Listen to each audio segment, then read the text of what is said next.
Coming to you from Annapolis, Maryland, home of the U.S. Naval Academy, the sailing capital of the world, home of the world's largest crab feast, and 4 signers of the Declaration of Independence.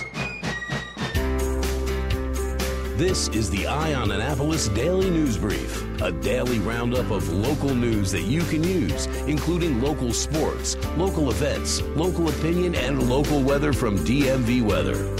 Now here's your host, publisher of Eye on Annapolis, John Frenaye. Good morning, this is John Frenaye. It is Monday, April 2nd, 2018, and this is your Eye on Annapolis Daily News Brief. Friday morning, the Maryland State Senate office buildings were evacuated briefly because of a strong odor of gas. Now, I know what you're thinking. There's probably a lot of ways I can go with that one, but let's just say it was confined to a battery room in the basement. The incident was isolated, and employees were allowed back in at about 9:30 a.m. Annapolis, Anne Arundel County, and the Naval Academy Fire Departments responded. Yesterday was Easter. It was also April Fool's Day, and we did have some fun over at Eye on Annapolis with an article. If you haven't seen it yet, go check it out. It's one of the top articles on eyeonannapolis.net. It's the one about the Market House. Always good for an April Fool's joke. There is a gubernatorial catfight underway. State Senator Richard Madaleno and Alec Ross are going at it. Madaleno is accusing Ross of engaging in dog whistle politics because he used the phrase, "prances around Annapolis talking instead of getting things done," referencing Madaleno. Madaleno is the only gay gubernatorial candidate, and he took offense to the word prancing. Ross does maintain that he wasn't talking about Madaleno's sexuality, and Ross's running mate actually is gay. Her name is Julie Verratti, and she tweeted out that Ross is a good person who probably made a poor choice in language. If your health insurance is with CareFirst Blue Cross Blue Shield, you may have been hacked. Maryland's largest health insurer says a phishing attack may have exposed personal information of almost 7,000 members. Apparently, an employee's email account was compromised back on March 12th, which may have allowed access to identification numbers and birth dates for more than 6,800 members. The insurer does say that Social Security numbers could have been taken in 8 cases. No medical or financial information was compromised, and CareFirst does say there is no evidence the stolen information has been used, but it is offering free credit monitoring and identity theft protection to those affected for 2 years.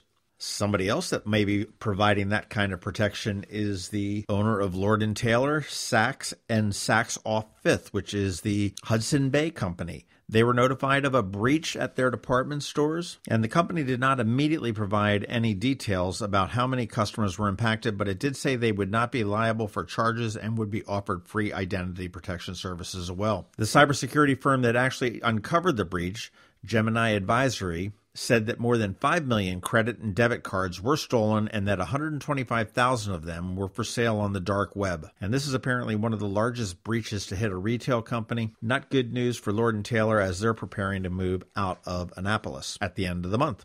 Amazon has applied for a patent on something it calls a, quote, voice sniffer algorithm. And the idea behind it is for devices like Alexa and tablets to eavesdrop on users' conversations to promote advertising based on keywords it hears. Google is also working on similar applications. Of course, they say there are no sinister ulterior motives, but in the patent application, it did illustrate how the Amazon product could listen to a phone call between 2 friends, resulting in one receiving an offer for the San Diego Zoo and the other seeing an ad for a Wine of the Month Club membership. And I had a friend on Facebook who said that they were talking on the telephone to a friend about an upcoming trip to Denver, and very shortly after was served an ad for airport parking in Denver. However, one good use I can think of for this would be adolescent suicide prevention, or actually suicide prevention in general.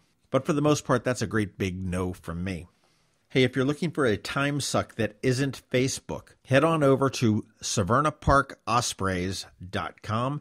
They have an osprey cam. They've got 2 birds up in the nest. It is great fun to watch them screech, watch them bring the food, watch them build the nest. SevernaParkOspreys.com. That's about it for the news. And remember, if you like this podcast, do me a favor. Give it a share. Tell your friends. That really is how we do grow. I appreciate it. And stay tuned. We've got Sean ONeill from RBC Wealth Management, followed up with George Young from DMV Weather. I'm Sean ONeill, your local RBC Wealth Management Advisor. When you choose to work with me, you'll have access to a worldwide network of financial products and services only available from a leading global institution. RBC's international reputation for physical strength and stability, world-class capabilities, and corporate values is unique in the financial services industry. I also recognize the importance of reinvesting in the communities in which we live and work, and I'm committed to serving my clients by building long-term relationships based on trust, integrity, and confidence. I look forward to helping you with your wealth management needs. Call me, Sean ONeill, today at 410-573-6723 for a complimentary consultation. RBC Wealth Management, a division of RBC Capital Markets, LLC. Member NYSE, FINRA, and SIPC. This is Maryland. The weather can be nearly unpredictable. We've got George Young from DMV Weather in Annapolis to sort it all out. Hey everyone, this is George with DMV Weather, and this is your Eye on Annapolis forecast for Monday, April 2nd.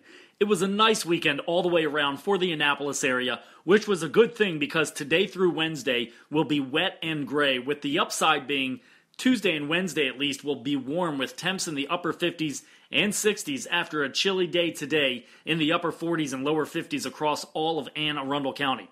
Later in the week, after a cold front moves through late Wednesday, Thursday temps drop back into the lower 50s, and then we start to watch for another system Friday and into the weekend. Okay, that's it for us today. This is George Young of DMV Weather. Make it a great week out there, and be sure to follow us on our website at dmvweather.com or on Facebook or Twitter so you can always stay weather informed. And of course, download our free weather app by searching your app store for DC MDVA Weather. And remember, whatever the weather outside, have fun and be safe. Hi, this is Randy. And Claudia Boldiga. Please join us and our presenting sponsor, RXNT, on Saturday, April 28th on AAMC's South Campus for Denim and Diamonds Bash. Proceeds will benefit mental health and addiction services in our community. Now more than ever, we need to focus on this critical need. The bash sold out last year, so don't delay and join us for this fabulous night under the stars. Can't make the party? You can still help by purchasing a raffle ticket. This year's raffle is a stunning 4-piece amethyst jewelry collection donated by Cezanne Jewelers, valued at $5,000. Only 100 tickets will be sold for the raffle, so don't miss out. For event or raffle tickets, go to aamcdenimanddiamonds.org. Thanks for your support of Anne Arundel Medical Center's efforts to improve the availability of mental health and addiction services throughout our community. Remember, it's not just a party, it's a party with a purpose. Thanks for listening to the Eye on Annapolis Daily News Brief. If you like what you heard, make sure to tell your friends and colleagues about it. And also tell them about our website, eyeonannapolis.net, where you can find much more. Be sure to check out our other weekly podcast, The Maryland Crabs. This podcast comes to you every Monday through Friday at 7 a.m. Thanks for listening, and we'll see you next time.